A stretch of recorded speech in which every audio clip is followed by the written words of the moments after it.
طه ما أنزلنا عليك القرآن لتشقى إلا تذكرة لمن يخشى تنزيلا ممن خلق الأرض والسماوات العلا الرحمن على العرش استوى له ما في السماوات وما في الأرض وما بينهما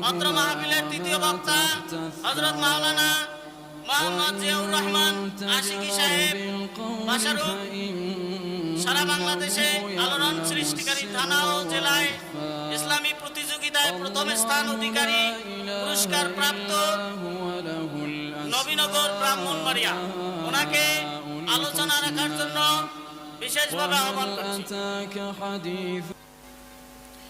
আসসালামু আলাইকুম ওয়া রাহমাতুল্লাহি ওয়া বারাকাতুহু।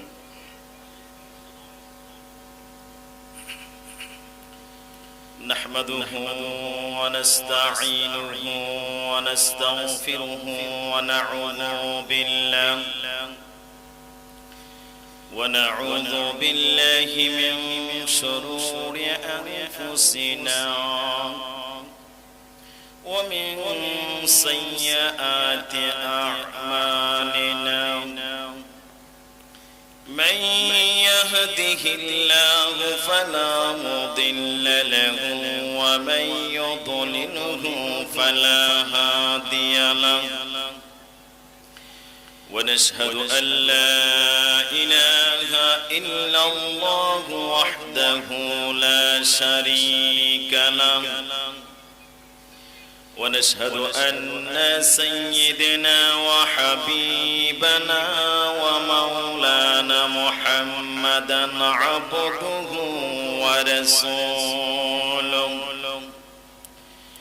الذي أرسله بالحق بشيرا ونظيرا وداعيا إلى الله بإذنه وسراجا وقمرا منيرا فقد قال الله تعالى في كلامه المجيد وفي فرقانه الحميد أعوذ بالله من الشيطان الرجيم بسم الله الرحمن الرحيم أعوذ بالله বললে কি আমাদের গুনাহ হবে নাকি ভালো হবে? তালেবুল আলম ছাত্ররা আছো তো আউযু বিল্লাহ পড়লে আমাদের লাভ হবে। শয়তানের ধোঁকা থেকে বেঁচে থাকার জন্য বাঁচার জন্য মহান আল্লাহর কাছে আমরা কি সাহায্য প্রার্থনা করি, তাই না? প্রভুর নামে আমরা আরম্ভ করব।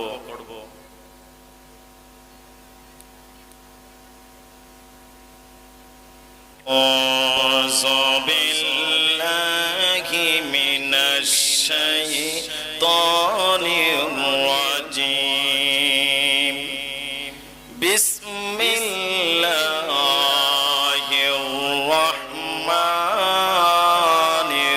রাহিম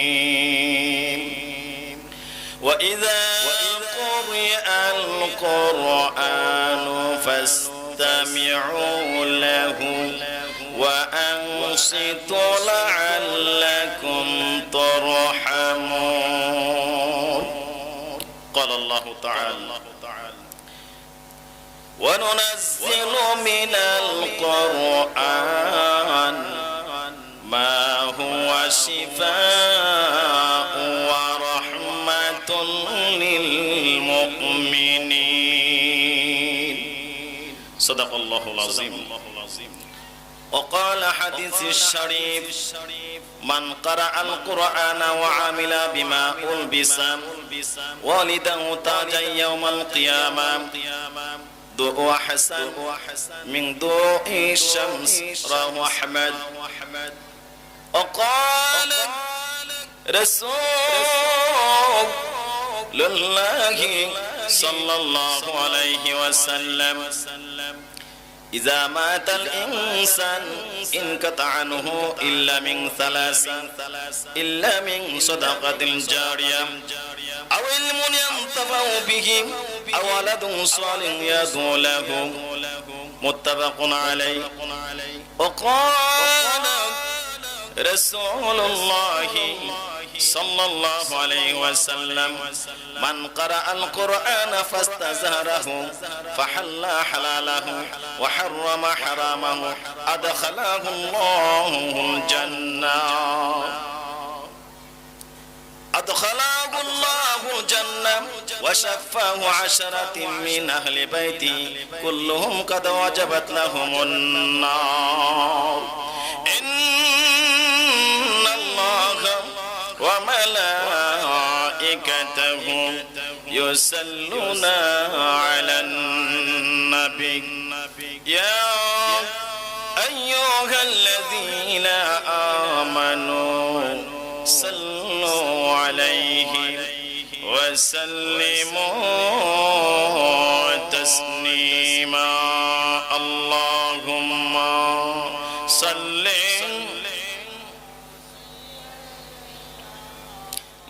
مولانا محمد وعلى سيدنا مولانا محمد আমাদের দুরুদের এই অবস্থা কেন কি আপনারা কি আমরা দুরুদ পড়তে পছন্দ মনে করেন না মনে হয় না মাশাআল্লাহ একটা মাহফিলের মধ্যে এমন লোক হয় না যে লোক আপনারা উপস্থিত হয়েছেন কিন্তু আপনাদের জবান দিয়ে আওয়াজ বাহির হয় না বুঝতে পারলাম না এটা কি আমার সাথে রাগ নাকি মাহফিলের সাথে নাকি দুরুদের সাথে জবান খুলেন মাহফিলে আসলে কিন্তু সবার অধিকারী হতে পারবেন না যদি আপনার সহি নিয়ত না থাকে আর জবান খুলে যদি আপনি দুরুদ জিকির সুবহানাল্লাহ আলহামদুলিল্লাহ আল্লাহু আকবার জন পড়তে হবে না পড়েন মুখ খাড়ায় বইয়া রইলেন হ্যাঁ তাহলে কিন্তু সওয়াব আপনার আমলনামার মধ্যে উতলা বৈরাগ্য অর্জন হইতো না সওয়াব কিছু কষ্ট করতে হবে জবান খুলে পড়ি আল্লাহুম্মা সাইয়্যিদিনা মাওলানা মুহাম্মদ ওয়া আলা আলি সাইয়্যিদিনা মাওলানা মুহাম্মদ ওয়া আলা আলি সাইয়্যিদিনা মাওলানা মুহাম্মদ আমরা সবই গুনাহগার গো নবীজি আপনাই চিনলাম না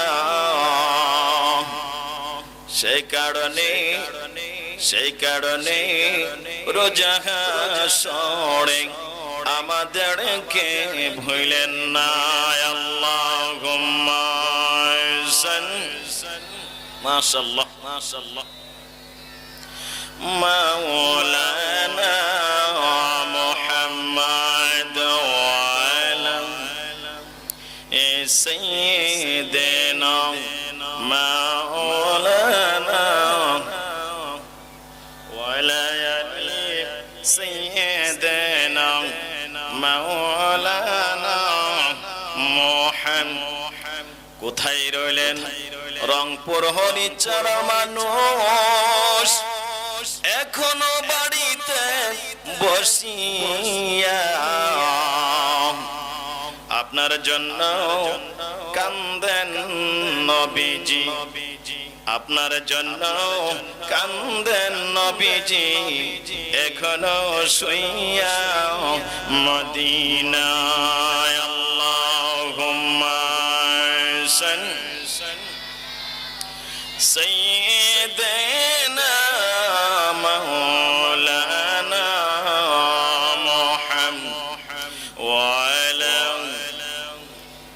সাইয়্যিদিনা মাওলানা মুহাম্মদ বালাগাল উলা বিকামালিহি كشفت تجا بجم حسنت جميع خصالهم صلوا عليه يا मुबारक चाँद है कि जिसे पढ़ खुदा ने हबीबे को आसमां पर उठाया है बलागल उला बिकमालिही कशफत तुजा बिजम हसनत जमीअ खिसालिहिम सल्लु আলাইহি ওয়া আলিহি সংক্ষিপ্ত একটু মোনাজাত করি আল্লাহুম্মা আমিন ربنا ظلمنا أنفسنا وإن لم تغفر لنا وترحمنا لنكونن من الخاسرين ربنا آتنا في الدنيا حسنة وفي الآخرة حسنة وقنا عذاب النار وادخلنا جنة الأبرار يا عزيز يا غفار يا رب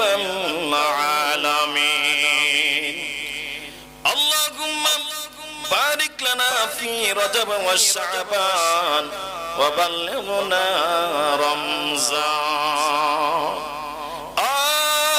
প্রভু দেখেন গো তাকাইয়া রংপুর হরিণ চড়াম নয়াটাড়ি নুরানি তালিমুল কুরআন হাফিজিয়া মাদ্রাসায় আয় আল্লাহ তাআলা বিশাল 11তম বাৎসরিক তাফসীরুল কুরআন মাহফিল আজকের মাহফিলের সম্মানিত সভাপতি সহ আজকের মাহফিলের প্রধান অতিথি আজকের মাহফিলের প্রধান বক্তা সারা বাংলার আলোড়ন সৃষ্টিকারী বৈশাখী চ্যানেলের ধর্মীয় আলোচক হযরত মাওলানা ফয়সাল আহমদ হালালী সহ প্রভু আজকের মাহফিলের বিশেষ বক্তা হযরত মাওলানা হাফেজ নূর মোহাম্মদ জাহাদি ভাই সহ আমার আল্লাহ কত গোলাম মঞ্চে উপবিষ্ট আল্লাহ আলেম উলামাগণ মুরব্বি বাবাগণ মাদ্রাসা তালিবুল আলেম ছাত্র সহ প্রাণের যুবক ভাইয়েরা পর্দার মধ্যে প্রজেক্টরে মা বোন সহ আপনার সেই দরবারে দুটো হাত বাড়াইল গো আমার আল্লাহ রব্বুল আলামিন আয় আল্লাহ আমাদের প্রত্যেকের গুনাহগুলো maaf করে আজকের মাহফিল আল্লাহ কবুল আর মঞ্জুর করেন প্রভু গো হাদিয়া কোটি কোটি গুণে সওয়াব বাড়াইয়া আল্লাহ দুকুলের সাথে ব্যথার বেতে হায়াতুন নবীজি আয় আল্লাহ তাআলা জিন্দা নবীজির পবিত্র আয় আল্লাহ তাআলা রোজা মুবারকে সোনার মদিনা সাম কোনার মঞ্জুর করে নিন আয় আল্লাহ তাআলা হযরত বাবা আদম আলাইহিস সালাম থেকে আরম্ভ করে হযরত ঈসা রুনা পর্যন্ত সমস্ত উম্মতি মুহাম্মদী গুণরতা দিয়া কবুল আর মঞ্জুর করে নিন রব্বুল আলামিন খাস করে আমার আল্লাহ রংপুর হরিণ চড়াম নয়াটাড়ি তালেমুল আলেম আল্লাহ তাআলা নুরানি হাফেজি মাদ্রাসার উদ্যোগে আল্লাহ তাআলা আজকের এই মাহফিলের উদ্যোক্তা আল্লাহ তাআলা সংগঠনের আল্লাহ কর্মী ভাইদের সকলকে আল্লাহ কবুল আর মঞ্জুর করে নিন রব্বুল আলামিন আদিয়া কোটি কোটি গুণে সওয়াব বাড়াইয়া গো আমার আল্লাহ এই রংপুর জমিনের মধ্যে আল্লাহ যত মুর্দার মুসলমান যারা পরিমাণে ঈমান নিয়ে শায়িত আল্লাহ তাআলা প্রত্যেকের রূহে রূহে কবরে কবুল আর মঞ্জুর করে নিন আল্লাহ তাআলা আজকের মাহফিলে যারা আঞ্জাম দিয়েছি টাকা দিয়ে পয়সা দিয়ে যুক্তি দিয়ে শ্রম দিয়ে আল্লাহ তাআলা কষ্ট করে মাহফিল সাজাইলো গো আমার আল্লাহ প্রত্যেকের আপনজন যারা কবরে সকলের রূহগুলো আল্লাহ আপনি শান্তি করে দাও রব্বুল আলামিন এই মাহফিল আল্লাহ কিয়ামত পর্যন্ত প্রত্যেক বছর আল্লাহ আরো সুন্দরভাবে আল্লাহ আপনি কায়েম এবং দায়েম রাখেন গো আমার আল্লাহ রব্বুল আলামিন আল্লাহ তাআলা আজকে মাহফিলে যারা আসবে যারা উপস্থিত হয়েছে আল্লাহ সকলকে আল্লাহ আপনি maaf করিয়া দেন রব্বে রাহমুহুমা কামা রাব্বায়ানি সগীরা রব্বে রাহমুহুমা কামা রাব্বায়ানি সগীরা আল্লাহ তাআলা মাহফিল শেষে আল্লাহ নবীনগর ব্রাহ্মণবাড়িয়া শুভযাত্রা করব গো আমার আল্লাহ বাসার গ্রাম আল্লাহ তাআলা সহিহ সালাম অবস্থায় গন্তব্যস্থানে আল্লাহ আপনি পৌঁছে দিন যেদিন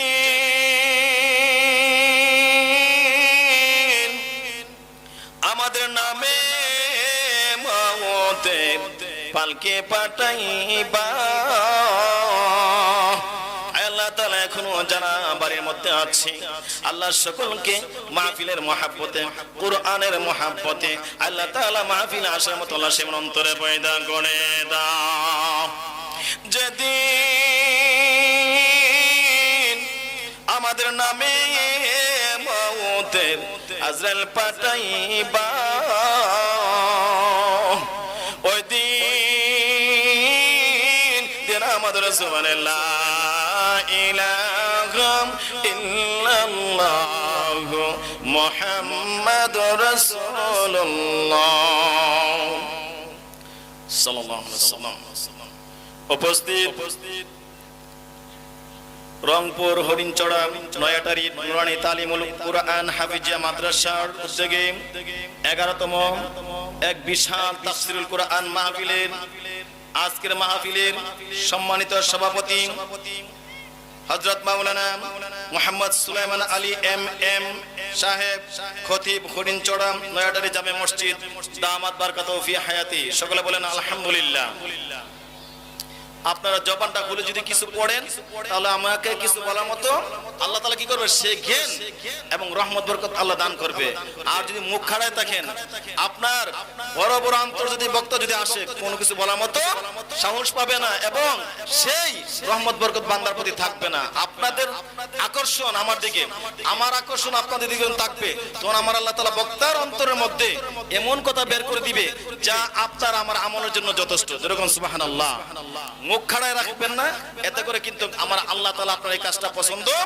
করবে না যখন কিছু বলতে হবে হ্যাঁ বিষয় নিয়ে জবানটা খুলবেন আল্লাহ তাআলা এই কাজটাকে উসিলা করে আপনার দুনিয়া পরকালে আল্লাহ আপনাকে কামিয়াবি করবে বলেন আমিন অবস্থিত আছেন আজকের মাহফিলের প্রধান বক্তা সারা বাংলার আলোড়ন সৃষ্টিকারী বৈশাখী চ্যানেলের ধর্মীয় আলোচক সুমধুর কণ্ঠস্বর আলান হযরত মাওলানা কাজী ফয়সাল আহমদ হালালী সাহেব সিলেট দামাত বারাকাতুহু ফি হায়াতি সকলে বলেন আলহামদুলিল্লাহ আরো উপস্থিত আছেন আজকের মাহফিলের বিশেষ উদীয়মান তরুণ বক্তা হাফেজ মাওলানা নূর মোহাম্মদ জাহাঙ্গীর সাহেব দামাত বারাকাতুহু সকলে বলেন আল্লাহুম্মা আমিন এবং আজকের মাহফিলের প্রধান অতিথি জনাব মোহাম্মদ কামরুজ্জামান সুজন চেয়ারম্যান উপজেলা পরিষদ সদর লালমনিরহাট সকলে বলেন আলহামদুলিল্লাহ আপনাদের উপজেলার সুযোগ্য এবং যোগ্য চেয়ারম্যান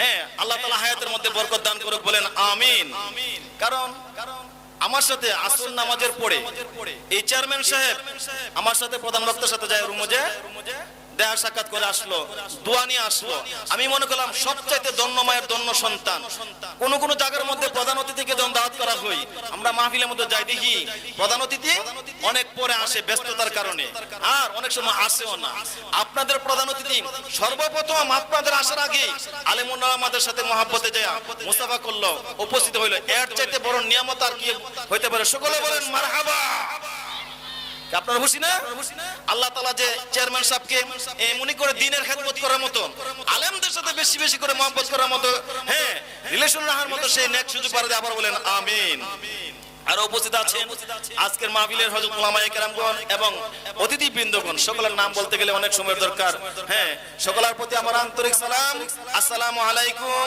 ওয়া রাহমাতুল্লাহি ওয়া বারাকাতুহু এই তাফসীরুল কুরআন মাহফিল হওয়াতে আমরা খুশি না বেজার খুশি না কে কে বেজার একটু হাত তুলে দেখান মাশাআল্লাহ হ্যাঁ ধরেন মাশাআল্লাহ দিলে কম হইতো কজন তুলছেন হাত প্রায় 10-15 জন হয়ে যাবে না তোলে দেয়া যাচ্ছে আপনার বেজার আপনার কি বুঝার ভুল আমলে গন্ডগোল। কিছু তালে বেতালে না করলে তো আপনাদের মনোযোগটা কয়েছে দেখতে হবে না।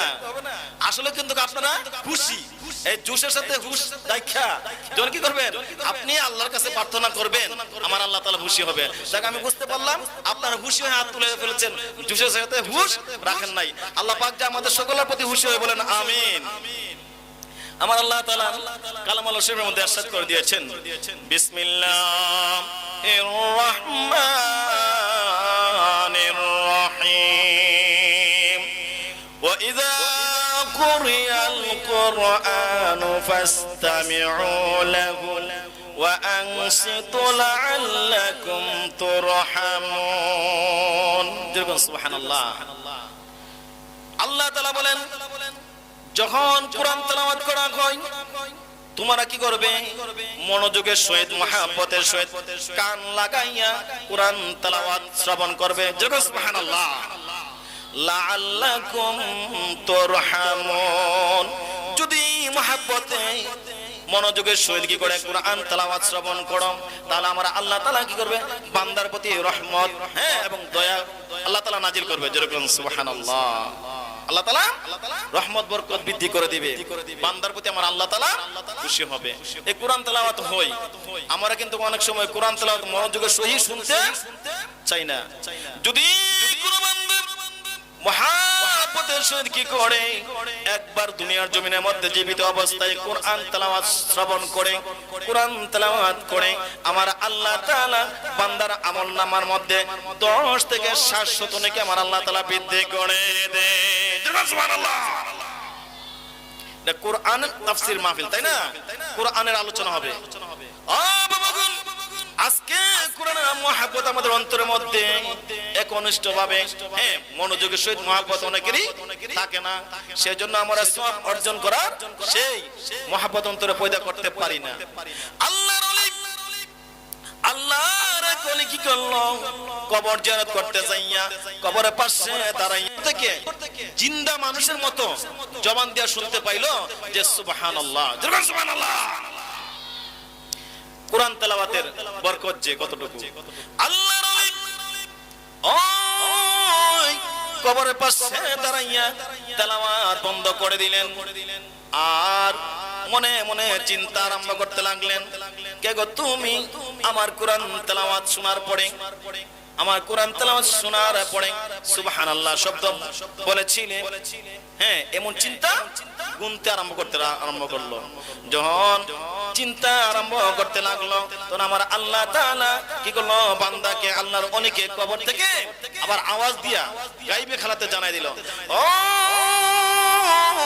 আল্লাহর ওলি, আপনি যে কোরআন তেলাওয়াত করতেছিলেন, আপনার কোরআন তেলাওয়াতের সওয়াব অর্জন করার জন্য কোরআনের তেলাওয়াতের মহব্বতে আমি গো কবর থেকে ওই তেলাওয়াতের বরকতের আশায় সুবহানাল্লাহ বললাম। সুবহানাল্লাহ। কেন গো তুমি সুবহানাল্লাহ শব্দ বলার পরে, শোনার পরে আল্লাহর ওলি আপনি কোরআন তেলাওয়াত বন্ধ করে দিলেন? আপনি যে সুবহানাল্লাহ বলেছেন, কাকে? আল্লাহর ওলি কবর মুর্দারকে না দেখিয়া আবার শুনিয়া বলল, ও বান্দা, আপনি যে সুবহানাল্লাহ পড়েছেন, আপনার আমলনামার মধ্যে যে বিরাট বড় সওয়াব হয়েছে, ওই সওয়াব আমাকে একটু দান করে দেন, আর আমি যে তেলাওয়াত করেছি কবরের পাশে দাঁড়াইয়া তেলাওয়াতের সওয়াব আপনি নিয়ে যান। সুবহানাল্লাহ। জন্য কথা বললো, ওই যুবক কবর থেকে আবার আল্লাহর ওলি কিন্তু দেখতে পাই নাই, আবার আওয়াজ দিয়া বলতে আরম্ভ করলো, ও আল্লাহর ওলি, আপনি যে তেলাওয়াত করেছেন আপনার আমলনামার মধ্যে সওয়াব হয়েছে, আমি কবরের মধ্যে আসার পরে কিয়ামত পর্যন্ত যদি কি করি সুবহানাল্লাহ পড়ি, কিন্তু আমার আমলনামার মধ্যে আমার আল্লাহ তাআলা সওয়াব দান করবে না। হাদিস শরীফের মধ্যে বর্ণিত আছে, যদি কোন বান্দা জীবিত অবস্থায় দুনিয়ার জমিনের মধ্যে কোরআন তেলাওয়াত শুনিয়া, দুরূদ শরীফ শুনিয়া সুবহানাল্লাহ আলহামদুলিল্লাহ পড়ে, আমার আল্লাহ তাআলা বান্দার আমলনামার মধ্যে সওয়াব দান করে দেয়। এরপর আমরা সুবহানাল্লাহ মধ্যে আসতে চাই না। যখন আল্লাহর ওলিকে এই কথা বললো। আল্লাহর ওলি ডাক দিয়ে বলল, যুবক রে, যুবক তাহলে তুমি কেন কবর থেকে কোরআন তেলাওয়াত শুনিয়া সুবহানাল্লাহ পড়লা? আল্লাহর ওলি ডাক দিয়ে বলল, তুমি কবরের মধ্যে কোরআন তেলাওয়াত করো। আল্লাহর ওলি কবর জিয়ারত করতে যাইয়া ওই কোরআন তেলাওয়াতের শব্দ কবরের মধ্যে শুনতে পাইলো। আল্লাহর ওলি সুবহানাল্লাহ পড়েছে, যখন পড়েছে আমার আল্লাহ তাআলা খুশি হয়েছে। আল্লাহর ওলির সুবহানাল্লাহ শব্দ শুনিয়া যুবকটা কবরের মধ্যে কোরআন তেলাওয়াত বন্ধ করে দিল। আল্লাহর ওলি ডাক দিয়ে বলল, যুবক রে, তুমি কেন কোরআন তেলাওয়াত করো? তোমার যদি সওয়াব না হয় আর আমার যদি সওয়াব হয় সুবহানাল্লাহ বলার কারণে তুমি কেন কোরআন তেলাওয়াত করো? প্রশ্ন আসে না বাবা?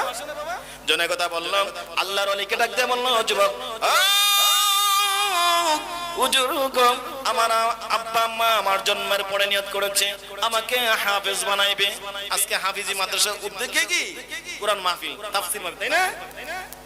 ও আল্লাহর ওলি, আমার বাবা আমাকে নিয়ত করেছে আমি ইন্তেকালের পরে কি করবে, আমাকে হাফেজ বানাইবে, আলেম বানাইবে। কিন্তু কিছুদিন পরে আল্লাহর হুকুমে আমি ইন্তেকাল করি। আমার আল্লাহ তাআলা আমার আব্বা আম্মার মনে নেক বাসনা পূর্ণ করার জন্য আমার কবরের মধ্যে আমার আল্লাহ তাআলা ফেরেশতার মাধ্যমে কোরআনের তালকিন করাচ্ছে। এরপর সুবহানাল্লাহ মুক্ত সব বাইতে দেন না, সব বাইতাল নিয়ে যান, এনে রেখেছে নাকি? ও বাবা, এই সুবহানাল্লাহর জন্য একদিন আফসোস করবেন। আপনার পিতার কাছে ছেলে যাইবে, মার কাছে মেয়ে যাইবে একটা নেকির জন্য। কেউ একটা নেকি দিয়া সহযোগিতা করার জন্য কি করবে না? রাজি হইবে না। প্রত্যেকই নাফসি নাফসি বলে চিন্তায় বিমূঢ় হয়ে পড়ে যাবে হাসর ময়দানে। তখন বুঝতে না, হারি ওই যে তাফসীরুল কোরআন মাহফিলে নয়াটারি তালিমুল নুরানি হাফিজিয়া মাদ্রাসায় তাফসীরুল কোরআন মাহফিলে হুজুর বলছিল কোরআন তেলাওয়াতের বরকত সম্পর্কে। আমরা তো মুখ খাড়ায় বলেছিলাম, কি হাড়ে সুবহানাল্লাহ বের করি না। যদি বলতাম আজকে যে সুবহানাল্লাহ শব্দ হয়েছিল, হয়তো আল্লাহ তাআলা আমার এই সুবহানাল্লাহ শব্দের উসিলায় আমার জিন্দেগীর গুনাহগুলো মাফ করে আমাকে জান্নাত দিয়ে দিতে পারতো। জোরে সুবহানাল্লাহ। আল্লাহ যদি জান্নাত দিয়ে দেয় আপনাকে কাউকে, হ্যাঁ, কেউ কি কোনো প্রবলেম, কেউ কোনো দরখাস্ত করে ফিরে রাখতে পারবে? মনে হয় পারবে, মনে এই নয়টারই নাকি? না কথা আসতে কেন পারবে নাকি? আমার আল্লাহ তাআলা যদি আজকের এই কোরআন তাফসীর মাহফিলকে কবুল করে আপনাদের সকলকে জান্নাতি মেহমান হিসেবে কবুল করে নেই, চেয়ারম্যান মন্ত্রী কোন আল্লাহর কাছে দরখাস্ত দিয়ে কি থামায় রাখতে পারবে?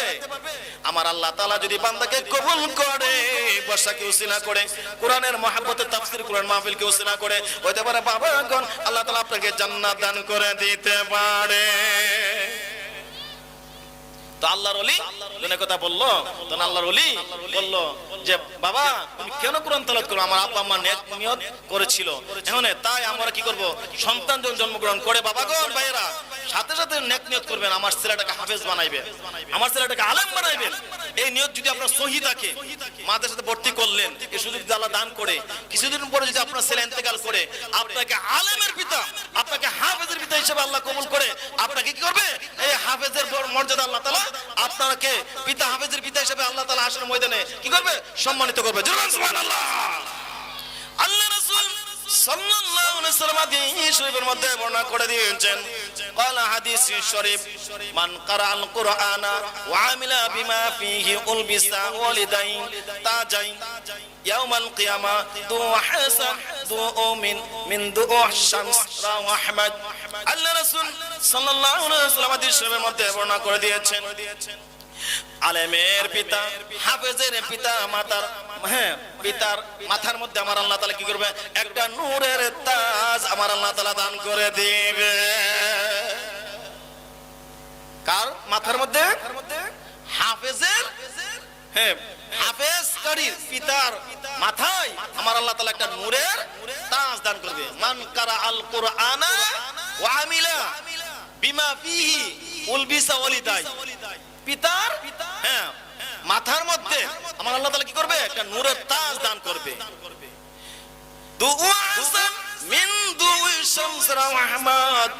আর ওই নূরের তাজ দেখিয়া সমস্ত হাসরবাসী কি করতে থাকবে? আফসোস করতে থাকবে আর জিজ্ঞাসা করবে, কে গো আপনার মাথার মধ্যে এত নূরের তাজ দেওয়া যাচ্ছে, সুন্দর চকমক, আপনি কি, আপনার পরিচয় কি?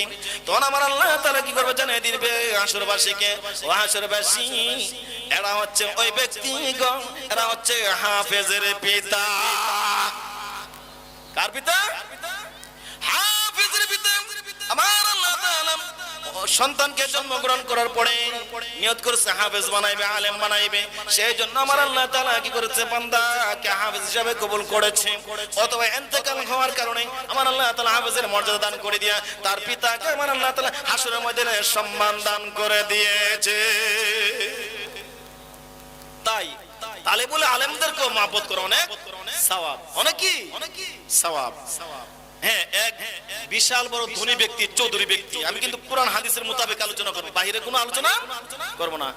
এক চৌধুরী ধনী ব্যক্তি কি করলো, নিয়ত করেছে যদি একজন তালেবুল আলেম পাইতো, একজন হাফেজ পাইতো অথবা একজন আলেম পাইতেন, তাহলে ওই বান্দা কি করবে, আলেমকে সম্মান, আলেমের সম্মান দিয়া তাকে কি করবে, একবেলা দাওয়াত করে খাওয়াইবে। আগেকার জামানায় কিন্তু আপনার এত তাড়াতাড়ি আলেম পাওয়া যাইতো না। কয়েকটা গ্রাম মিল্লা একজন আলেম বাইর করা কি কঠিন হয়ে যাইত নাকি? সত্য বললাম নাকি? ঠিক বললাম কি না? ঠিক বললাম? সবার কাছে মনে ঠিক হয়েছে না? মনে গণনে এমন আলেম মনে আগে আসিল না? কবি বলেন, যার কপালে ইসলাম নাই, যার কপালে জান্নাত নাই, হ্যাঁ তাইসা দিলে বাদশা উড়ে গো ভাই। যার কপালে নাই, আপনার কপালে যদি আজকে মাহফিলের মধ্যে সওয়াব আল্লাহ না লিখে, আপনার কপালে যদি আমার আল্লাহ তাআলা জান্নাত না লিখে, আমি বুঝাইতে পারবো, সারা বাংলার আলোড়ন সৃষ্টিকারী ফয়সালা মধ্যে হালালি সাহেব বুঝাইতে পারবে, আপনার মুখ দিয়া সুবহানাল্লাহ আলহামদুলিল্লাহ ঠিক কথাটাও মুখ দিয়ে বাইর করা সম্ভব হবে না। ঠিক বলেন কিনা? এটা কপালে থাকতে হবে, আল্লাহ আপনাকে কবুল করতে হবে, এমনিতে আপনার মুখ দিয়ে আসবে না। ও বাবা, এক চৌধুরী নিয়ত করলো যদি তালেবুল আলেম পাইতাম, হ্যাঁ দাওয়াত করে আলেমের সম্মান দিয়ে হাওয়াইতাম। কিন্তু নিয়ত করার পরে চেষ্টা করতে হবে, কি করতে হবে? চেষ্টা করতে হবে। নিয়ত করলো, নিয়ত করে চেষ্টা করলো, আলেম তালাশ করতে আরম্ভ করলো। একদিন না, দুই দিন না, এক সপ্তাহ পার হয়ে গেল। এক সপ্তাহ যখন হয়ে গেল, তখন কি করলো, রাস্তা দিয়ে দেখতে পাইলো দুইটা মাদ্রাসার ছাত্র তালেবুল আলেম কি করছে, মাদ্রাসার দিকে যাচ্ছে। সুবহানাল্লাহ। যখন যাচ্ছে, ওই তালেবুল আলেম ছাত্রকে দেখিয়া সালাম দিল। সালাম দিয়ে বললো, বাবা আমি অনেকদিন যাবত মনে মনে নিয়ত করেছি আমি কি করব, আলেম দাওয়াত করে খাওয়াইবো, আসো আজকে আমাদের বাড়িতে তোমাদের দাওয়াত, হ্যাঁ আমি আলেমের মর্যাদা তোমাদেরকে দান করব। এই কথা বলিয়া ওই ছাত্রদেরকে বাড়ির দিকে নিবার জন্য কি করলো, রওনা হইলো। যখন রওনা হইলো, একজন ছাত্র আরেকজন ছাত্রকে জীবন তো আলেম হইছি না, এই মাত্র শুরু, এই মাত্র কি শুরু, এখন আলেমের মর্যাদা দেওয়া শুরু করছে। তো চলো চৌধুরী আবার কার বাড়িতে, মনে করি আপনার চেয়ারম্যান সাহেব, হ্যাঁ অথবা আজকের মাহফিলের সভাপতি, এমন ধনী ব্যক্তি, এই হরিণচরা নয়াটারি একজন ধনী ব্যক্তি আছে না, প্রতাপশালী নয়াটারি, যদি আপনার এমন ধনী ব্যক্তির বাড়িতে যদি দুজন তালেবুল আলেমকে দাওয়াত করে রাস্তাতে যাইতো লই, হ্যাঁ লজিং এর বাড়িতে, তো ওই ছাত্রটিকে খুশি হবে নাকি বেজার হইবে? খুশি হবে নাকি বেজার হইবে? তো ওই দুজন তালেবুল আলেম খুশিতে হ্যাঁ আনন্দ আত্মহারা, আর মনে মনে খুশি হইয়া চৌধুরী বাড়িতে গেল। চৌধুরী সুন্দর করে খানা পিনা খাওয়াইলেন, খাওয়াইয়া বললেন, বাবা আমার জন্য একটু দোয়া করো, আল্লাহ তাআলা আমাকে কি করে, হ্যাঁ দুনিয়া পরকালে আল্লাহ মঙ্গল নসিব করে, আমাকে maaf করে জাহান্নাম থেকে আমার আল্লাহ তাআলা কি করে আমাকে maaf করে। বলেন সুবহানাল্লাহ। কথা বলার পরে আল্লাহর কুদরত বুঝা বড় দায়। তালেবুল আলেম চলে গেল মাদ্রাসায়, মতান্তরে লজিংয়ের বাড়িতে গেল রজনীর মধ্যে। হ্যাঁ রাত্রে বেলায় চৌধুরী সাহেব স্বপ্নে পড়লো। কি পড়লো? আপনারা কি স্বপ্নে পড়েন না? স্বপ্ন পড়েন কিনা? স্বপ্ন আপনার দুই ধরনের হয়ে থাকে, একটা কি ভালো নেক স্বপ্ন, আর একটা কি শয়তানে মানে কি মন্দ স্বপ্ন। আল্লাহর ওলি কি করলাম, ওই যে তালেবুল আলেম চৌধুরী সাহেব কি বলে দাওয়াত করে খাওয়াইলো। চৌধুরী সাহেব রাত্রে বেলায় স্বপ্ন দেখতে পাইলো ইন্তেকাল করেছেন। কি করেছেন? ইন্তেকাল করেছেন। আর ইন্তেকাল করার পরে তার কবরের মধ্যে জাহান্নামের আগুন দাউ দাউ করে প্রবেশ করতে আরম্ভ করলো। জোরে আল্লাহু আকবার। জাহান্নামের আগুন দাউ দাউ করে কবরের মধ্যে প্রবেশ করতে আরম্ভ করলো। চৌধুরী সাহেব হাউমাউ করে কবরের মধ্যে কাঁদতে আরম্ভ করলো, আর বলতে আরম্ভ করলো, প্রভু গো, যে কবরের মধ্যে আমার বাতি নাই, সাথী নাই, ভাই নাই, বন্ধু নাই, আমার আব্বা আম্মা কেউ নাই, আপনজন বলতে কেউ নাই, আল্লাহ গো এই কবরের মধ্যে জাহান্নামের আগুন দাউ দাউ করে চলে প্রবেশ করে গো আমার আল্লাহ। এখন আমার আপনি যদি আমাকে জাহান্নামের আগুন থেকে না বাঁচান, আমার বাঁচার উপায় নাই। জনে কথা বলতে আরম্ভ করলো, কানতে আরম্ভ করলো। হঠাৎ করে কি করলো? আবার চৌধুরী দেখতে পেল যে এক জাত মৌমাছি পোকা আসিয়া কবরের মধ্যে কিছু ছিদ্র আছে। কি আছে? ছিদ্র দিয়া ঢুকতে আরম্ভ করলো আর জাহান্নামের আগুন আসা বন্ধ করে দিল। সুবহানাল্লাহ। যে গর্ত দিয়া জাহান্নামের আগুন কবরের মধ্যে প্রবেশ করতেছে ছিদ্র দিয়া, ওই ছিদ্রগুলোর মধ্যে এক জাত মৌমাছি পোকা বসে গেল আর আগুন আসা বন্ধ, পথটা বন্ধ করে দিল, জন বন্ধ করে দিল। ওদিকে চৌধুরী সাহেবের ঘুম ভেঙে গেল। চৌধুরী সাহেব ঘুম থেকে জাগ্রত হয়ে গেলেন। সুবহানাল্লাহ। চৌধুরী সাহেব কি ঘুম থেকে জাগ্রত হয়ে গেলেন। বেগম ডাক দিয়ে বলো, স্বামী আপনি কিছুক্ষণ আগে দেখতে পাইলাম আপনি রাত্রে বেলা ঘুমের মধ্যে হাউমাউ করে কানলেন। আপনার কি দুঃখ, কি কষ্ট? হ্যাঁ, আপনার কি সমস্যা? জনের কথা বললো বেগম, আজকে আমি রাত্রে স্বপ্নে দেখলাম কান্না যে করলাম, আমি ইন্তেকাল করেছি, আমার মৃত্যু হয়ে গেছে। কবরের মধ্যে আপন জন রাখার পরে জাহান্নামের আগুন ধাউ ধাউ করে প্রবেশ করতেছে। এখন হ্যাঁ, কিছুক্ষণ পরে দেখলাম জাহান্নামের আগুন যে ছিদ্র দিয়ে কবরের মধ্যে প্রবেশ করে, ওই ছিদ্রগুলোর মধ্যে এক জাত মৌমাছি পোকা এসে বসিয়া এই ছিদ্রগুলা বন্ধ করে দিল। জাহান্নামের আগুন আসা পর বন্ধ করে দিল। সুবহানাল্লাহ। ও বেগম, এই ভয়াবহ অবস্থা দেখি আমি কান্না করতে আরম্ভ করলাম। বেগম গো বলো তো আমি আজকে স্বপ্নে কি দেখলাম? বেগম কই, আমি কি মুফতি সাহেব নাকি? আমি বলতাম বেগম কি মুফতি সাহেব নাকি? হ্যাঁ, তো বেগম হাসতে আরম্ভ করলো। হ্যাঁ, দুঃখের পরে কান্না পরে কি হাসতে আরম্ভ করলো। তাই আমার আল্লাহ তাআলা বলেন বিসমিল্লাহির রহমানির রহিম ফালিয়াদহাকু কলিলান ওয়ালিয়াবকু কাসীরা।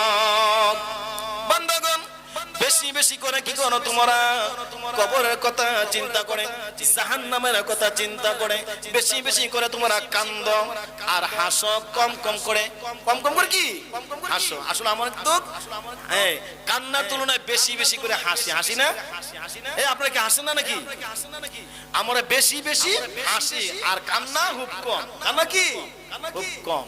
যদি আজকের এই মাহফিলের মধ্যে কেমন মাসির মাথা সম পরিমাণ কোরআনের মহাব্বতে, হ্যাঁ, আলোচনার মহাব্বতে চোখের পানি ছাড়তে পারেন, আর আমার আল্লাহ তাআলা ওই চোখের পানিকে আল্লাহ কবুল করে আপনাকে আমার আল্লাহ তাআলা জান্নাত দান করে দিবে। সুবহানাল্লাহ। আপনাকে আল্লাহ মাফ করে দিবেন। তো বেগম বলল যে আপনি ভালো একটা মুফতি সাহেবের কাছে যান, যাইয়া এই স্বপ্নের ব্যাখ্যা বলেন। তো ভালো একজন মুফতি সাহেবের কাছে গেল, যা বলল হুজুর আমি আজকে স্বপ্নে এমন ঘটনা দেখেছি জীবনে আর যা কখনো দেখি না। আমি কি দেখলাম? মুফতি সাহেব বলল তোমার জীবনে মনে হয় কোন একটা ভালো কাজ করেছো। হুজুর, চৌধুরী বলল হুজুর আমি তো জীবনে আমার জানা মতে ভালো তেমন বসে আমার মনে পড়ছে না, হ্যাঁ মনে হচ্ছে না।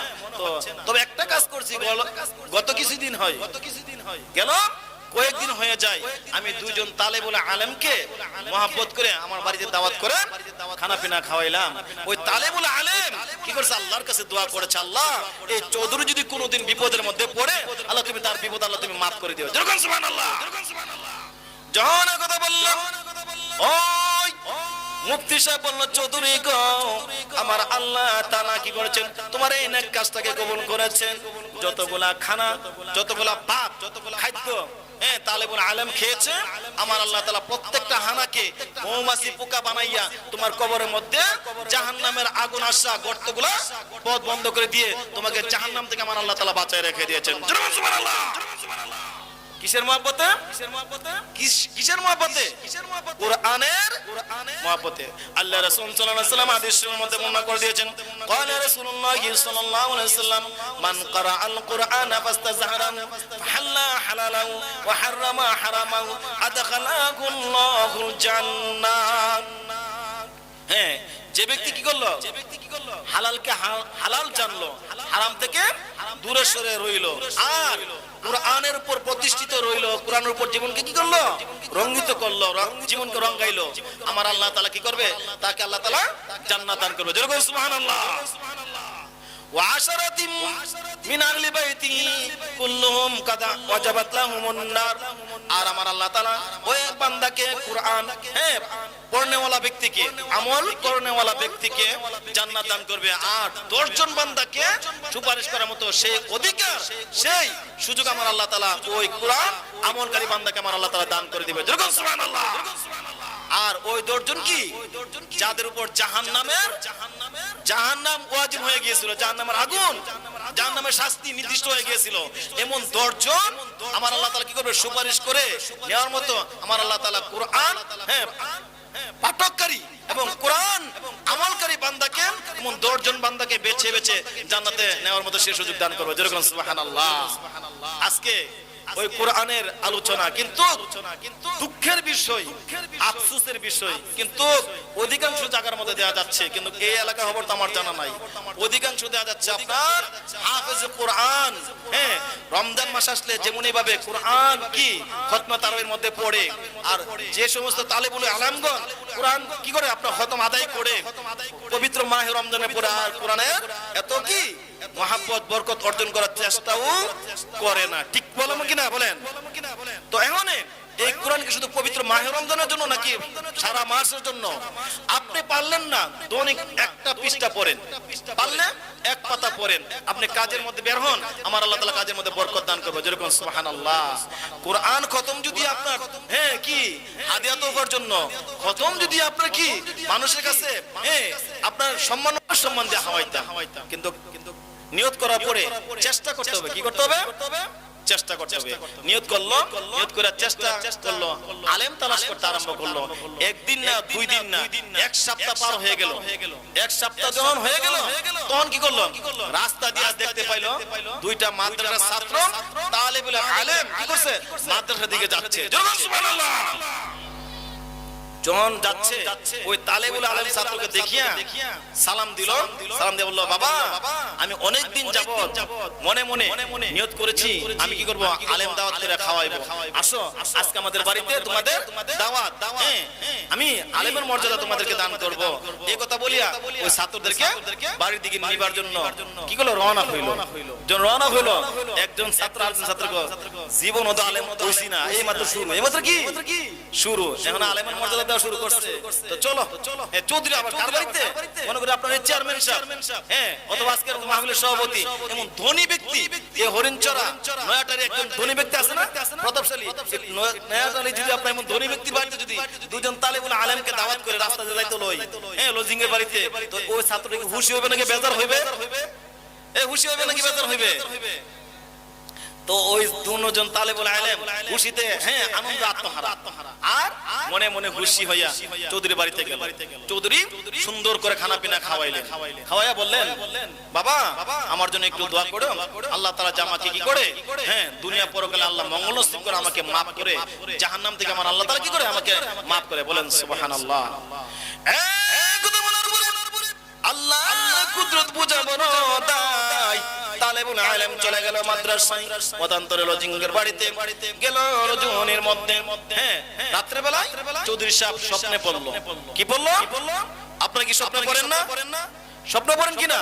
স্বপ্ন আপনার 2 ধরনের হয়ে থাকে, একটা কি ভালো নেক স্বপ্ন, আর একটা কি শয়তানে মানে কি মন্দ স্বপ্ন। আল্লাহর ওলি কি করলাম, ওই যে তালেবুল আলেম চৌধুরী সাহেব কি করে দাওয়াত করে খাওয়াইলো। চৌধুরী সাহেব রাত্রে বেলায় স্বপ্নে দেখতে পাইলো ইন্তেকাল করেছেন। কি করেছেন? ইন্তেকাল করেছেন। আর ইন্তেকাল করার পরে তার কবরের মধ্যে জাহান্নামের আগুন দাউ দাউ করে প্রবেশ করতে আরম্ভ করলো। আল্লাহু আকবার। জাহান্নামের আগুন দাউ দাউ করে কবরের মধ্যে প্রবেশ করতে আরম্ভ করলো। চৌধুরী সাহেব হাউমাউ করে কবরের মধ্যে কাঁদতে আরম্ভ করলো।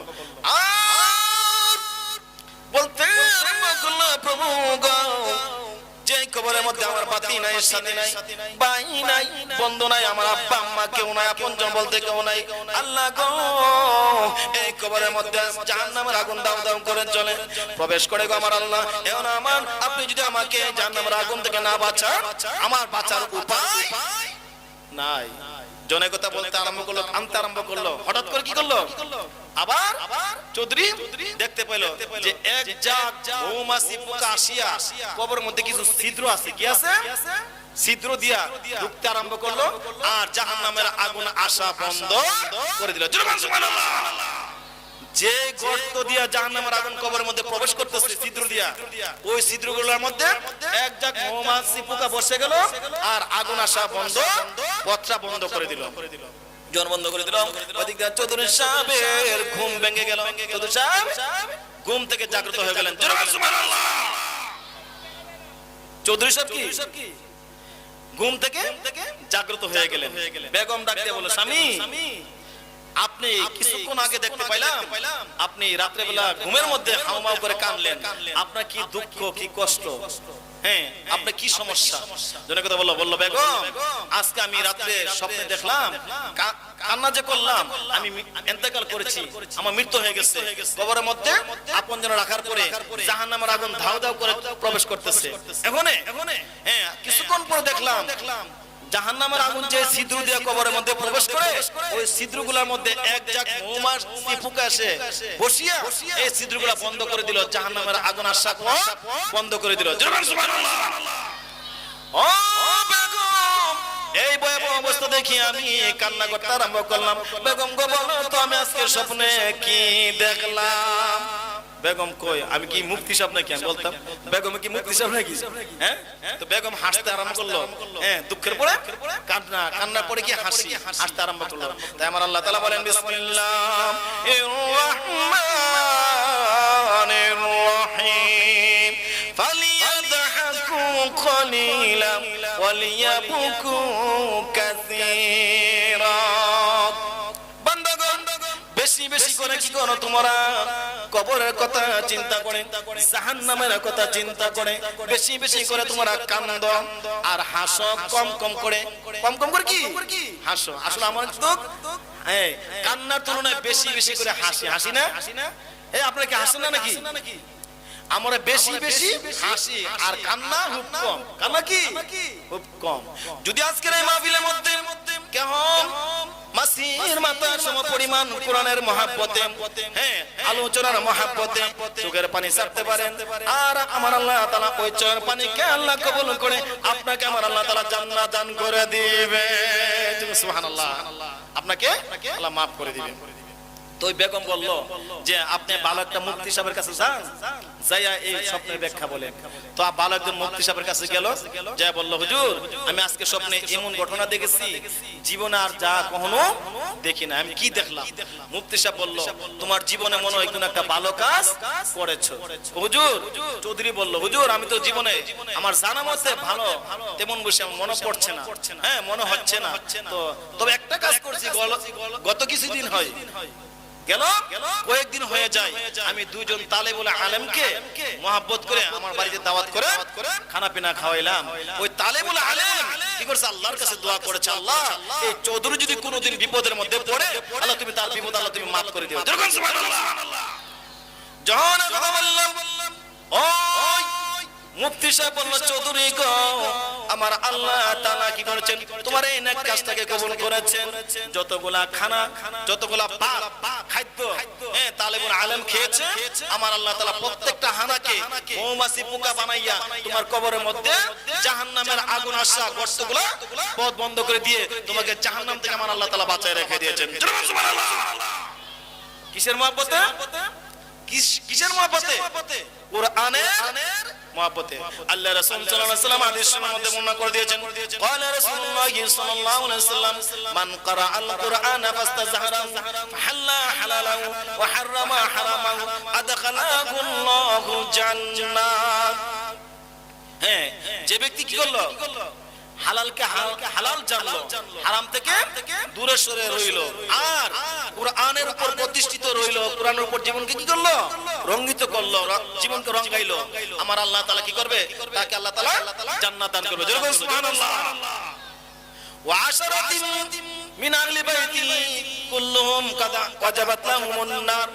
আর আমার আল্লাহ তাআলা ওই বান্দাকে কোরআন পড়নেওয়ালা ব্যক্তিকে আমল করনেওয়ালা ব্যক্তিকে জান্নাত দান করবে আর 10 জন বান্দাকে সুপারিশ করার মতো সেই অধিকার সেই সুযোগ আমার আল্লাহ তাআলা ওই কোরআন আমলকারী বান্দাকে আমার আল্লাহ তাআলা দান করে দিবে। সুবহানাল্লাহ। আর ওই 10 জন কি? যাদের উপর জাহান্নাম ওয়াজিব হয়ে গিয়েছিল, জাহান্নামের আগুন, জাহান্নামের শাস্তি নির্দিষ্ট হয়ে গিয়েছিল। এমন দর্জন আমার আল্লাহ তাআলা কি করবে, সুপারিশ করে নেওয়ার মতো আমার আল্লাহ তাআলা কোরআন পাঠককারী এবং কোরআন আমলকারী বান্দাকে এমন দর্জন বান্দাকে বেছে বেছে জান্নাতে নেওয়ার মতো সে সুযোগ দান করবে। যেরকম সুবহানাল্লাহ। আজকে ওই কোরআনের আলোচনা, কিন্তু দুঃখের বিষয়, আফসোসের বিষয়, কিন্তু অধিকাংশ জায়গার মধ্যে দেওয়া যাচ্ছে, কিন্তু এই এলাকার খবর তো আমার জানা নাই। অধিকাংশ দেওয়া যাচ্ছে আপনার হাফেজুল কোরআন, রমজান মাস আসলে যেমনি ভাবে কোরআন কি খতম তারাবির মধ্যে পড়ে, আর যে সমস্ত তালেবুল আলেমগণ কোরআন কি করে আপনার খতম আদায় করে পবিত্র মাহে রমজানে পড়ে, আর কোরআনের এত কি মহব্বত বরকত অর্জন করার চেষ্টাও করে না। ঠিক বললাম কিনা বলেন?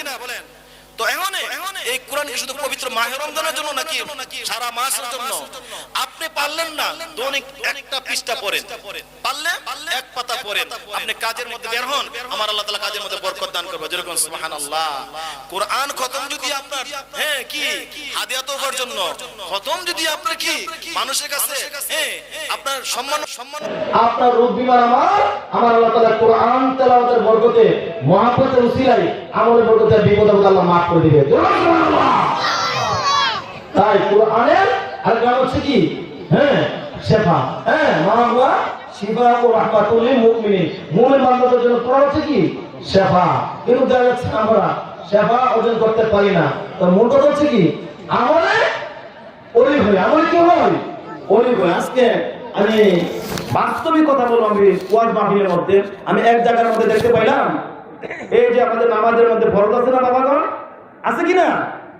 নামাজের ফরজ কয়টা? নামাজের ফরজ কয়টা?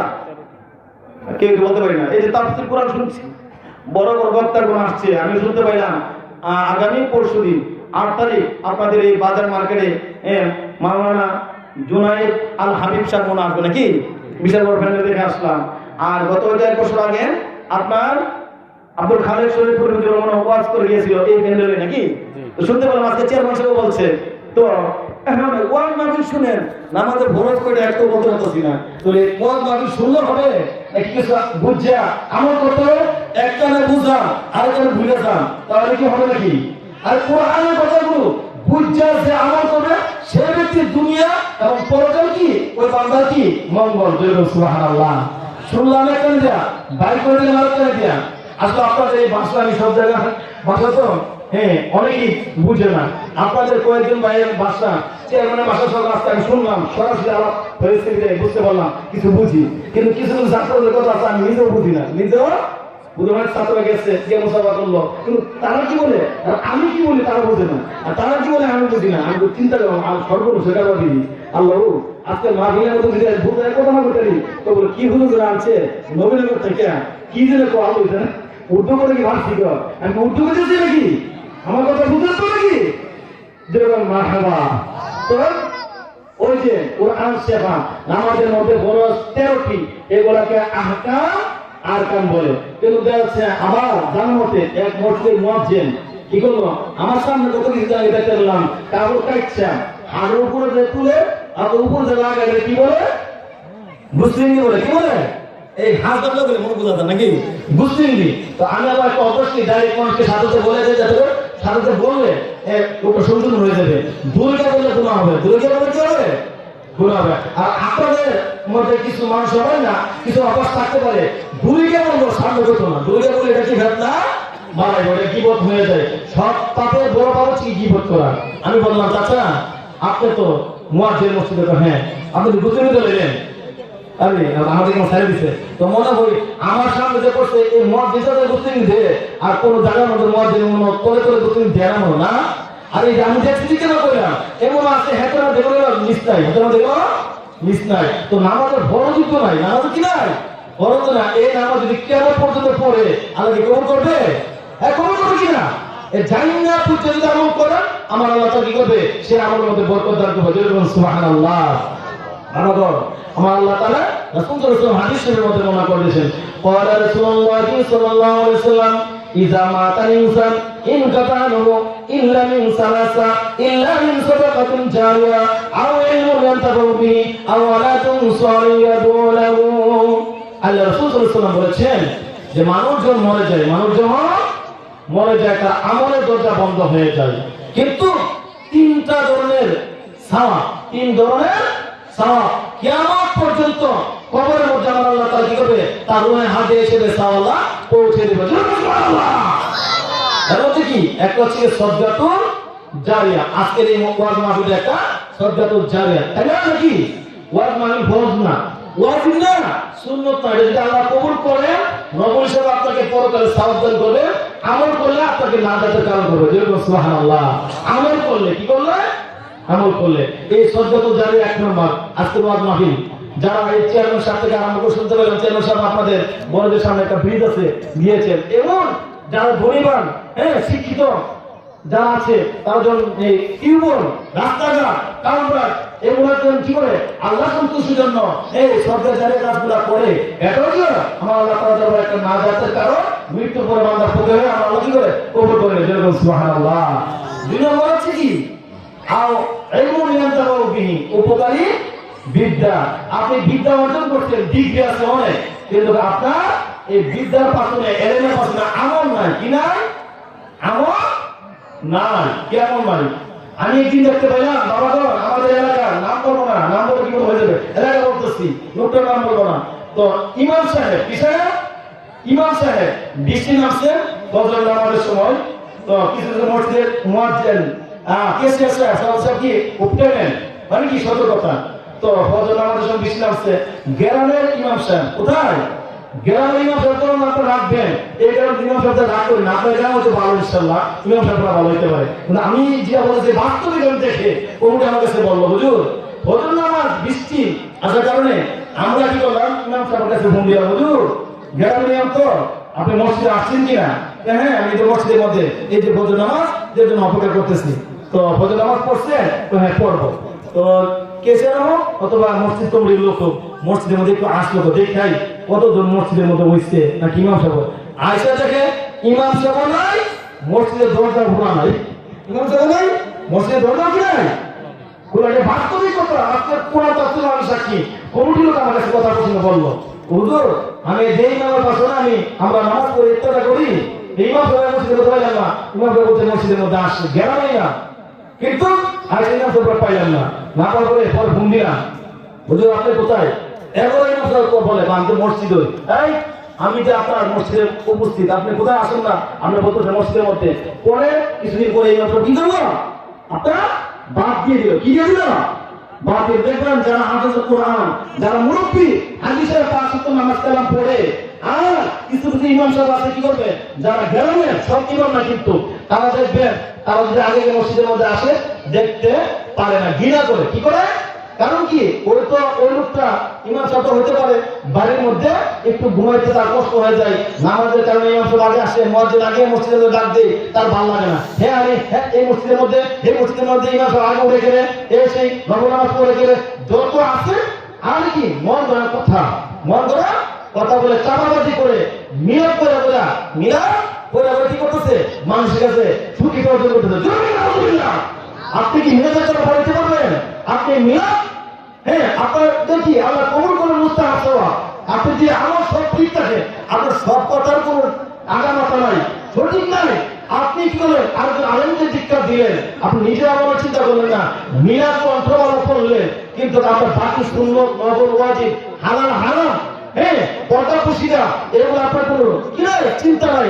আপনি মিলাদের দ্বারা সুবিধা অসুবিধা পার হয়ে যাবেন না, আপনার কবরের মধ্যে কান্না ছাড়া উপায় থাকবে না। সে আর কি বালা মানুষের কুসুবা ভিতরে, আর সবচাইতে কি কুসুবাগারে কি আল্লাহ কাছে বড় গুনাহগার। আর এই কুসুবা যে ইমাম সাহেব করবে, তারপরে নামাজ পড়লো, আমার আল্লাহ তাআলা নামাজ কবুল করবে না। ঠিক করলেন কি বলেন? যে মানুষের ভালো কামনা করতে পারে না, ওই বান্দা যদি মানুষের খালি দুষ্টুটি বিচারে চিন্তা করবে, ওই লোকটাও ভালো না, ওই লোকটা কি না ভালো না, ওই বান্দা ইমামতি করতে পারবে, কিন্তু তার ইমামতি আমার আল্লাহ কবুল করবে না।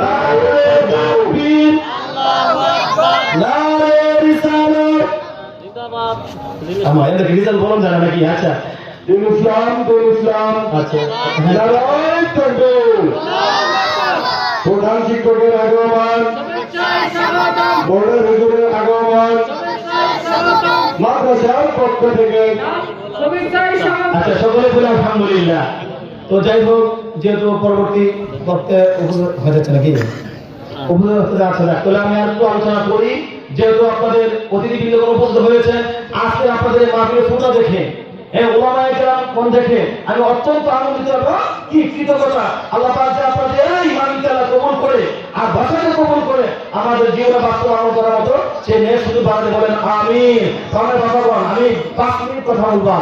এটা আমরা রোজা রাখি। এই যে দেখেন, গত জুমা আমি রোজার কথা বলেছিলাম, যারা 5 ওয়াক্ত নামাজ পড়েন, এই যে লাইলাতুল শবে মেরাজ অর্থাৎ কি রজব চন্দ্রের 25-26 তারিখ যারা পারেন দুটা রোজা রাখলেন, বা শুক্রবারে আল্লাহ রাসূল সাল্লাল্লাহু প্রত্যেক সোমবার শুক্রবার প্রত্যেক মাসে কমপক্ষে 3টা রোজা রাখতে, বেশি রাখতে কমপক্ষে ন্যূনতম সীমানা কি 3। তো আল্লাহ রাসূল সাল্লাল্লাহু কি করেছেন, প্রত্যেক মাসে সোমবার বৃহস্পতিবার শুক্রবার রোজা রাখতেন। তো এখন রজব মাসে 27 তারিখ হচ্ছে, আপনার কি 27 তারিখ হচ্ছে আপনার হয়তো বৃহস্পতিবার করতে পারে কোনো না, ক্যালেন্ডারে তারিখ মধ্যে চাঁদের তারিখে মিলে না। এমন যদি কেউ রোজা রাখেন সওয়াব পাবেন। এমন রোজা রাখতে চাইলে যদি আপনার নামাজ ঠিক না থাকে, কি ঠিক না থাকে, এটা মনে হয় বেশিরভাগ মহিলাদের মা বোনদের হয়ে থাকে। আজকে প্রজেক্টের মধ্যে অনেক মা বোন অসুস্থ হয়েছে, সেই জন্য আমি এই একটা বলা দিচ্ছি। কবি বলছেন, মুসলমানদের ধরেছে গোনে ভেবে দেখো নামাজের কথা বললে ভালো লাগে না, মুসলমানের ধরেছে গোনে ভেবে দেখো না, রোজার কথা বললে ভালো লাগে না, কথা বললে কিছুই বুঝে না, হারামের কথা বললে ভালো লাগে না, নামাজের কথা বললে কিছুই বুঝে না। ঠিক বলো কিনা? রোজার কথা তো মা বোনেরা আছে অনেক, হুজুর রোজার কথা তো 1 মাস না 6 মাস রোজা রাখতাম, কিন্তু হুজুর নামাজের কথা বলে যে সময় পাওয়া যায় না। আমি বলছিলাম 5 মিনিট দিতে শেষ করে দিচ্ছি ইনশাআল্লাহ। এই কথা বলি, আগেকার মানুষ কি করতো, সুন্নত নফল ফরজের পাশে ওয়াজিব সুন্নত নফল এগুলো শরীরে পালন করতে, রোজা রাখতো, তারা বেশি বেশি সওয়াব অর্জন করেছেন। আর এমন বর্তমান যুগে কি মানুষ রোজা রাখার জন্য অনেক মা বোনেরা পাগল, মা বোনেরা রাখবে, কিন্তু নামাজ যদি আপনার আদায় সঠিক না হয়, রোজা রাখলে আপনার এই রোজার সওয়াব পাবেন না। এই কথা বলে আমি শেষ করে দিচ্ছি। একবার আগে একটা উদাহরণ মধ্যে আছে, এক মহিলা উসুম পিঠার রোজা রাখতো। কিসের রোজা? বলে হুজুর ইজামা করতে। উদাহরণ, উসুম পিঠার রোজা মানে কি ফরজ ওয়াজিব নফল সব ঠিক পাইতেছে না, নিজের ভাত খাইয়া রোজা রাখছে, ইত্যাদি সময় বান্ধবীর বাড়িতে করছে, দাদা এটা উসুম পিঠার রোজা। আরেকটা কারণ আছে কি, যে এই কুসুম পিঠার রোজা যেমন উসুম পিঠা আর কাজ যা কঠিন আপনার এটার মধ্যে একটু ভেজাল আছে কি, ইত্যাদি সময় আমরা রোজা রেখে কথা বলে দিত না, কি করে দিত না, মা বলে আসছেন সেটা কথা বলতেছি, ইত্যাদি সময় কথা কম যাই তোমার নিজের করে খাইয়া রোজা রেখা ইত্যাদি সময় আরেক কাছে কথা দেওয়ার জন্য। আগে মানুষ বুঝে নাই, আগে মনে আমাদের এত ছিল না। আমি প্রথমে বলেছিলাম হাদিসের মাধ্যমে যে আগেকার জামানায় এত আলে ছিল না, উসুম পিঠের রোজা রাখছে রাইকা, যেমন উসুম পিঠ কাজ উসুম পিঠে রই রোজা রাইকা সন্ধ্যাবেলা ইফতারে কিছুক্ষণ আগে গেছে বান্ধবীর বাড়িতে ইফতার করতে হইলেন।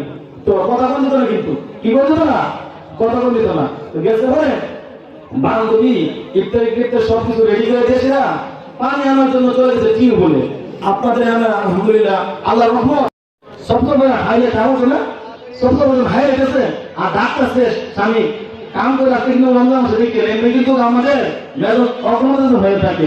একটা কথা বলে সহ্য না, একটা কথা বলে আপনি কি মন মেজাজ চরম অগ্রগত হয়ে থাকে। তো ডাক দেওয়ার পর যখন মারতেছে না, আর হাতে ছিল কি ফাঁসুন, কি ফাঁসুন দিয়ে দিচ্ছে, আমরা কিন্তু দুইটা বাড়ি দিতে আবার কামড় যেত না, আওয়াজ করে কাঁদলে এবার রোজা সব হয়ে যেত না, আওয়াজ করে কাঁদলে রোজা সব হয়ে যেত না। কাঁদতেছে মনে মনে আওয়াজ পাইল না, পরে আসছে ওনার আসল বেগম আসছে, কি করলেন আপনি? আপনি যে আমার বান্ধবীর বাইরে সীমা করেছেন, তোমার বান্ধবী নেতা দেখছি তো সব করে হাই হয়েছে, আমি ডাক্তার তুমি মাথা না জানি তুমি ওই মনে করছি তুমিও আচ্ছা বাড়িতে গেছে গেছে ওরা আরো বান্ধবী জিজ্ঞাসা করলো বাড়িতে দেখা গেছে বললে কি বলো উসুম পিঠে বুঝাতে রাখছো কেমন হইলো বান্ধবী কেমন হয়েছে তো এটা আমার উসুম পিঠে বুঝা ভাই নাকি সীমা রয়েছে আমার ভাই না সীমা কি করছে ও মা তো যেত না ও আমার বান্ধবী গেছে মানে আমার জন্য ইফতার সময় আমি খাইতেছি হ্যাঁ আমার আন্দাজটা বাড়ি শুরু করছে এটার নামে তো উসুম পিঠে বুঝা তো আল্লাহ পাক আমাদের সকলকে সঠিকভাবে বুঝে সঠিকভাবে আমল করে পাঁচ ওয়াক্ত নামাজ পড়ে হ্যাঁ সমাজের মধ্যে সেই তৌফিক দান করে বলেন আমিন। আমি যা বললাম আমি নিজেকে যারা শুনেছেন সকলকে আমল করার তৌফিক দান করে আপনারা বলেন আমিন। ওয়া আখিরু আলহামদুলিল্লাহি রাব্বিল আলামিন। আসসালামু আলাইকুম ওয়া রাহমাতুল্লাহি ওয়া বারাকাতুহু। আমার এই কথাবার্তার মধ্যে ভুল হয়ে থাকলে আমি নিজে হ্যাঁ আল্লাহকে ক্ষমা প্রার্থী, আপনারা আমার জন্য দোয়া করবেন। আল্লাহ তাআলা যেমন করেন আমাকে সঠিক আলোচনা করা আমল করার মতো সেই তৌফিক আপনারা দান করে বলেন আমিন। আসসালামু আলাইকুম ওয়া রাহমাতুল্লাহ। ধন্যবাদ হযরত মাওলানা জিয়াউর রহমান আশিকি ভাইকে।